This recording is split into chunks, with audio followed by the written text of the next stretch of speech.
So I'm Quinn. I'm the manager of Gifts of Light. We have a pretty special place in this hospital.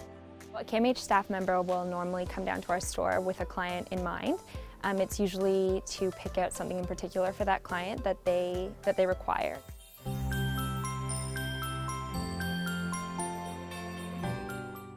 My mom, Yolanda, is 85 years old. She was born in Europe, moved to Canada, became a nursery school teacher. Unfortunately, she was diagnosed with Alzheimer's.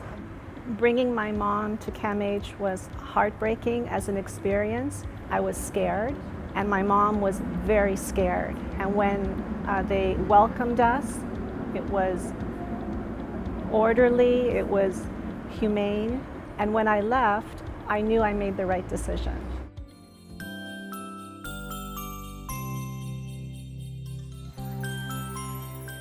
One of the focuses of this report is technology, and by technology we mean things like screen time, cyberbullying. We are seeing high levels of engagement with social media in the student population. 86% report visiting these sites daily. More concerning is we see 16% of students reporting 5 hours or more per day on social media sites. Rodney has been a client on our unit for a long period of time. He's very passionate about his music. He doesn't like to take a lot of credit for being very good at it, but he is a very talented musician and always willing to share it with everyone else around him. Oh no, we're just another brick in the wall.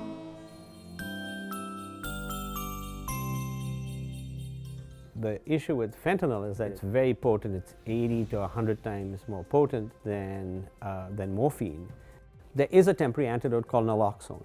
It is an injection and is available over the counter without a prescription from a pharmacy. It should be kept handy when anybody is taking a medication like fentanyl.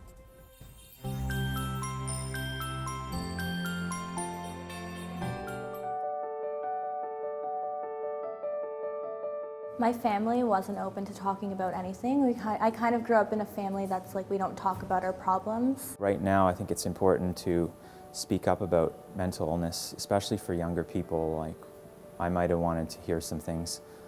I might have needed a little bit of inspiration when I was first experiencing my symptoms. There is a stigma attached to it.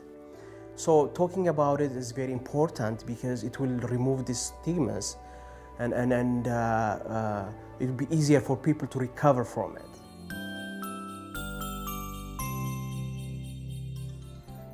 My name is Teal Rose Jakes. I was homeless in the shelter system of Toronto for 5 years.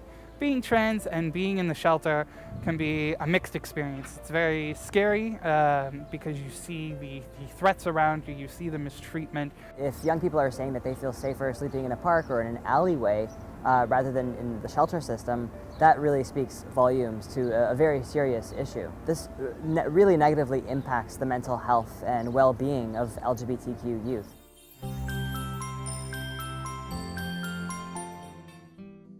First time I started smoking weed, I was 18. One of my coworkers who smoked weed just kind of offered me one day, and I was at a point in my life where I was severely depressed. Once young people engage in it as a recreational activity, for some young people, they kind of discover for themselves that it's extremely effective.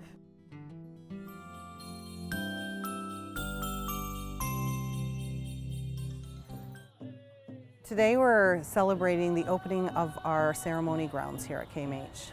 This has been a vision as part of the Aboriginal service for many years, and it really signals to us the importance of moving forward in the healthcare system and having services that are culturally relevant and culturally appropriate. Ever since First Nations people set foot inside CAMH 15 years ago, that there has always been a wish and a dream that we would have ceremonial grounds in which we had a sacred fire, in which we had a sweat lodge.